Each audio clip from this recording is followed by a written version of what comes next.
Hello friends, welcome to your YouTube channel fintech channel में आपका बहुत बहुत स्वागत है। अगर आप इस चैनल में पहली बार आए हुए हैं, चैनल को सब्सक्राइब कर सकते हैं और बेल आइकन को हिट करना ना भूलें ताकि इस तरीके का क्वालिटी कंटेंट आपसे मिस ना होने पाए। दोस्तों, आज की बात करें तो आज निफ्टी में हमें काफ़ी गिरावट यहाँ पे देखने को मिली है। जैसा कि हम लोगों ने यहाँ पे कल की वीडियो में डिस्कस किया था कि निफ्टी ने यहाँ बहुत सारे अपने गैप्स छोड़ दिए हैं। कई सेशन से हम देख रहे हैं यहाँ पे गैप अप ओपनिंग देखने को हमें मिल रही थी, तो एक यहाँ पे पॉसिबिलिटी बन रही थी कि शायद यहाँ पे ये गैप को फिल करता हुआ हमें दिख जाए।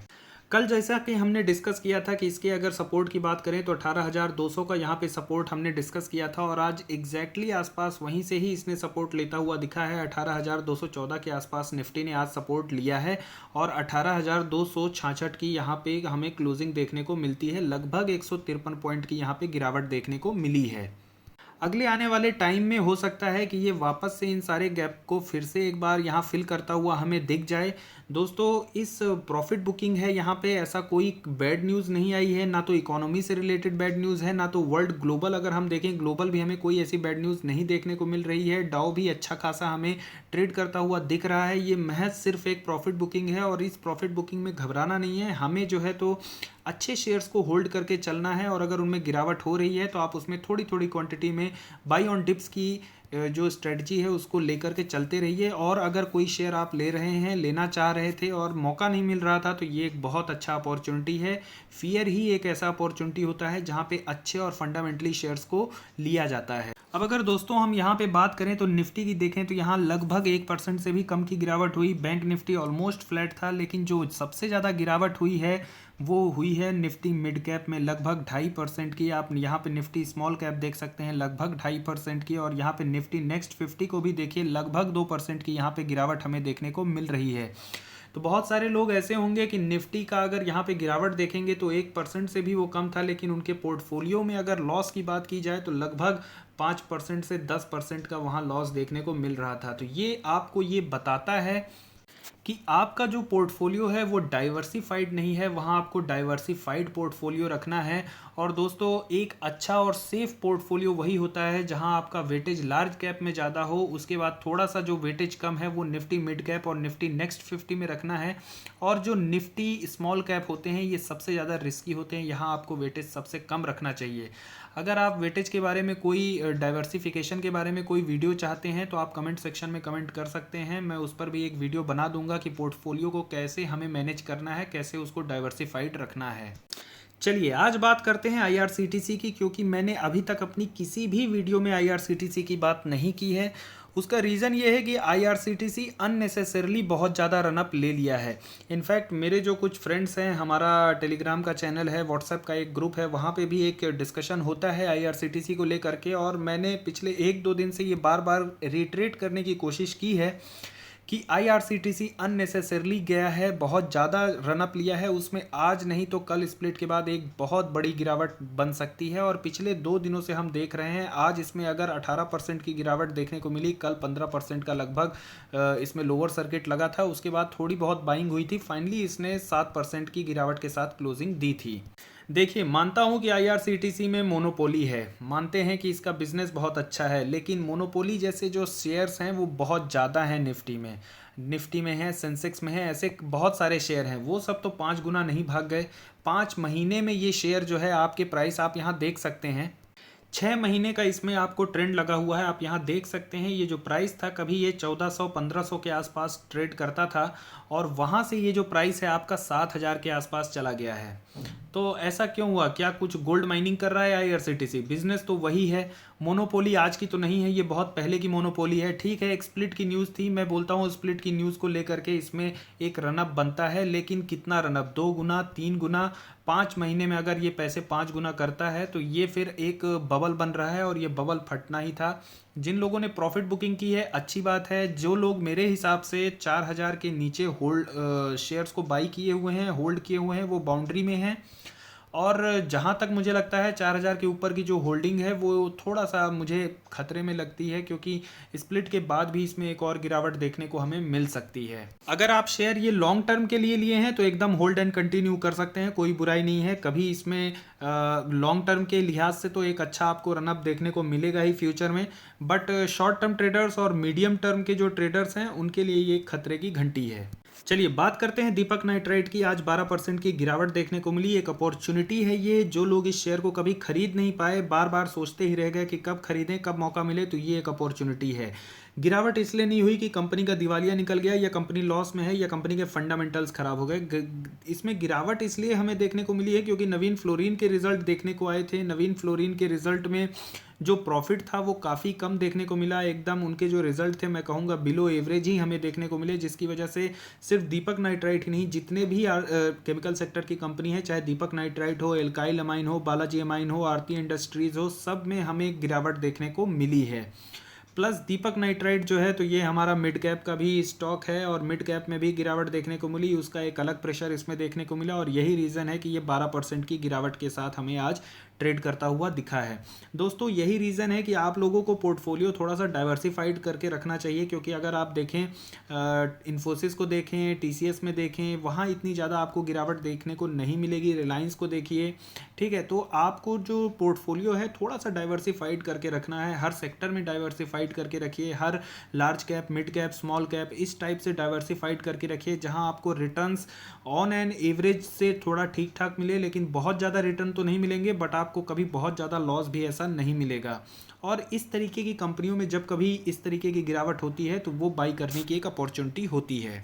चलिए बात करते हैं डिक्सन की। तो एक पीएलआई स्कीम से सपोर्टेड ये इकलौती कंपनी हमारे देश की जो इलेक्ट्रॉनिक मैन्युफैक्चरिंग सेगमेंट में काम करती है, और ऐसी कंपनी अगर ये मिड कैप के प्रॉफिट बुकिंग का शिकार बनती है जहां 10% का लोअर सर्किट लगता है, तो मुझे लगता है वहां एक मस्ट बाई होना चाहिए। आज की इस जब भी इसमें लोअर सर्किट आज जब लगा था, मैंने खुद उसमें पोजीशन बनाई थी, कोई बायर नहीं थे, मैंने उसमें बाइंग किया था और मैंने अपने टेलीग्राम चैनल में अपने दोस्तों को भी ये शेयर किया था कि इसमें 10% की गिरावट है और ये एक अपॉर्चुनिटी है जहां पे इसको बाई करके चलना चाहिए। तो दोस्तों अगर लोअर सर्किट मिला है और बाई करने का यहाँ पे अगर बन रहा है, तो इसका मतलब ये नहीं कि आपको एकदम बाई करना है। लोअर सर्किट के बाद जब 10% का लगा था आखिरी आवर्स में, तो उसके बाद इसमें थोड़ी सी बाइंग देखी गई और फाइनली ये 8.95% की गिरावट के साथ क्लोजिंग लिया है। तो आप इसमें थोड़ा थोड़ा बाई करके चलें, क्योंकि मार्केट में अभी और गिरावट हो सकती है, तो फर्दर आपको पोजीशन बनाने का आपके पास कैश रहना चाहिए। दोस्तों कैश इन हैंड हमेशा ऑलमोस्ट 35% कैरी करके रखिए, पूरा इक्विटी में लगाना नहीं है।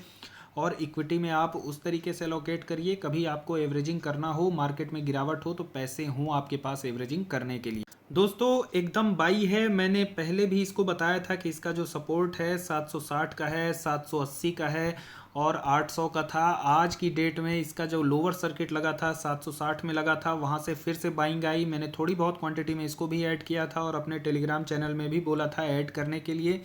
तो यहाँ पे आप देख सकते हैं कि इतना लोअर सर्किट लगने के बाद भी इसमें वापस से बाइंग देखने को मिली और फिर वापस से ये एक अपने सपोर्ट पर ही हमें ट्रेड करता हुआ दिख रहा है। फाइनली जो क्लोजिंग यहाँ पे आप देख सकते हैं 786 की 789 की हुई है। स्मॉल कैप की कंपनी है, पोजीशन नहीं बनाए हुए हैं, पोजीशन बनाना चाहते हैं तो बना सकते हैं। 960 का यहाँ पे हाई था और 960 से ये यहाँ पे अभी अच्छे सपोर्ट प्राइस पर आपको ट्रेड करता हुआ दिख सकता है। तो दोस्तों स्मॉल कैप है, बहुत ज़्यादा इसमें एलोकेशन नहीं करना है, क्योंकि इनमें लोअर और अपर सर्किट लगते रहते हैं। तो छोटी छोटी क्वांटिटी में इसको ऐड करते जाइए और जब भी गिरावट हो तो उसमें आप इसको एवरेजिंग करते हुए चल सकते हैं। दोस्तों एक और स्टॉक है जो एकदम बाइंग जोन में है, 48 का आरएसआई चल रहा है। एफएल की मैं बात कर रहा हूँ, मिड कैप कैटेगरी का ही स्टॉक है और आप देख सकते हैं यहाँ 50 डे मूविंग एवरेज को एकदम यहाँ पे टच करता हुआ आपको दिखा है, वहीं से सपोर्ट लिया है। तो अगर आप चाहें तो सीएमपी में भी इसमें बाई कर सकते हैं करंट मार्केट प्राइस में, और अगर चाहें कल और गिरावट होती है तो थोड़ी थोड़ी क्वांटिटी में इसको ऐड करना शुरू कर सकते हैं। दोस्तों इसकी भी अपनी एक मोनोपोली है, मोबाइल एडवर्टाइजमेंट के सेगमेंट में ये कंपनी काम करती है और कंपनी का जो ग्रोथ है वो बहुत ज़्यादा आने वाले टाइम में दिख रहा है। जिस तरीके से इलेक्ट्रॉनिक के फील्ड में और मोबाइल का जिस तरीके से यूजेज बढ़ता जा रहा है लोगों में, तो उस तरीके से मुझे लगता है कि इस कंपनी के भी आने वाले टाइम में रेवेन्यू और प्रॉफिट में एक बहुत अच्छा उछाल हमें आने वाले टाइम पर दिख सकता है। दोस्तों इसको मैंने कल भी कवर किया था, आज भी कवर कर रहा हूँ। रीज़न यही है क्योंकि मैंने कल भी वही बोला था और आज भी यही बोल रहा हूँ कि डाउन साइड इसमें ना के बराबर है। ये बहुत अच्छे सपोर्ट पे है, अगर ये बहुत गिरेगा भी तो किसी दिन बहुत ज़्यादा से ज़्यादा आपको 2700 का एक सपोर्ट देखने को मिलेगा, उसके नीचे ये आपको नहीं दिखेगा। आज मार्केट में इतनी गिरावट थी लेकिन फिर भी ये थोड़ा सा पॉजिटिव, स्लाइट पॉजिटिव मूवमेंट ही हमें दिखाता हुआ तो दोस्तों करंट मार्केट प्राइस पर आप इसको भी एकदम बाई करते हुए चल सकते हैं। दोस्तों बात करें टीसीएस की, तो टीसीएस के रिजल्ट आने के बाद यहाँ पे एक हमें अच्छी गिरावट देखने को मिली और ये गिरावट एक अपॉर्चुनिटी है टीसीएस जैसी कंपनी के लिए। अगर आपके पास आईटी में पोर्टफोलियो आप बनाना चाह रहे हैं जहाँ पे आपके पास आईटी के सेक्टर हो, तो मेरे हिसाब से आपको एटलीस्ट अगर आप 3 कंपनियों का आपको बनाने का वहाँ पे पोर्टफोलियो का विचार कर रहे हैं, तो मेरे हिसाब से पहली कंपनी आपको एक लार्ज कैप सेक्टर में, चाहे आप टीसीएस को रख लें चाहे आप इन्फोसिस को रख लें, इन दो में से आपको एक कंपनी तो रखनी ही चाहिए। उसके बाद अगर आप मिड कैप में आते हैं तो वहाँ पे आप चाहें तो एलटीआई को रख सकते हैं, चाहे तो माइंट्री को रख सकते हैं, और एक स्मॉल कैप में भी अगर आप चाहें रखने के लिए तो वहाँ मेरे हिसाब से हैप्पीएस्ट माइंड आप रख सकते हैं, जो कि मुझे लगता है कि उसमें एक अच्छा ग्रोथ पोटेंशियल आपको देखने को मिलता है। तो अगर टीसीएस आपके पास है आप एकदम उसको होल्ड एंड कंटिन्यू कर सकते हैं, और अगर आप एवरेजिंग करना चाहें या फिर बाई ऑन डिप्स की आपकी स्ट्रेटजी है तो मुझे लगता है कि इस प्राइस पर आप टीसीएस को ऐड करना शुरू कर सकते हैं।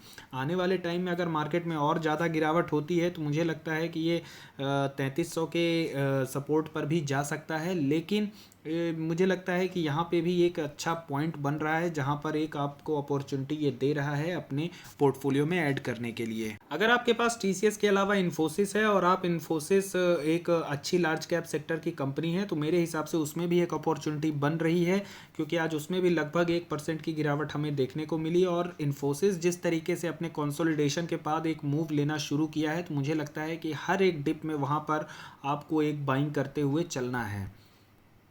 टीसीएस के अगर आरएसआई की बात करें तो 39 का आरएसआई चल रहा है, और दोस्तों देश की नंबर 1 कंपनी है। आईटी सेक्टर की बात करें और मार्केट कैपिटलाइजेशन के हिसाब से बात करें तो नंबर 2 की कंपनी है ये, और अगर ये कंपनी नहीं चलेगी तो कौन सी कंपनी चलेगी। ऑलरेडी इनके पास बहुत अच्छे ऑर्डर बुक्स हमें देखने को मिले हुए हैं। इस क्वार्टर में हो सकता है रिजल्ट्स थोड़े से अप एंड डाउन होते हैं, रिजल्ट इनके ख़राब नहीं थे, रिजल्ट एकदम अच्छे थे। बस वही है कि एक्सपेक्टेशन लोगों को बहुत ज़्यादा होती है कि विराट कोहली इस मैच में सेंचुरी मारेगा ही मारेगा, और जब नहीं मारता है तो लोग उसको क्रिटिसाइज़ करना शुरू कर देते हैं। तो वही है, मार्केट ने यहाँ इनके रिजल्ट को चीयर नहीं किया है, और यही मौका है कि जब मार्केट चीयर नहीं करे और कंपनी फंडामेंटली अच्छी हो तो उसको उठाते हुए चलना है।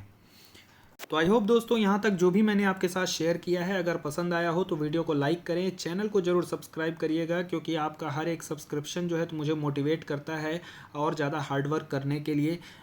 और इस वीडियो को आप दोस्तों के साथ शेयर भी ज़रूर कर सकते हैं। अगर आपकी कोई क्वेरी है तो आप कमेंट सेक्शन में लिख सकते हैं। I would love to answer your queries. Video को अंत तक देखने के लिए बहुत बहुत धन्यवाद।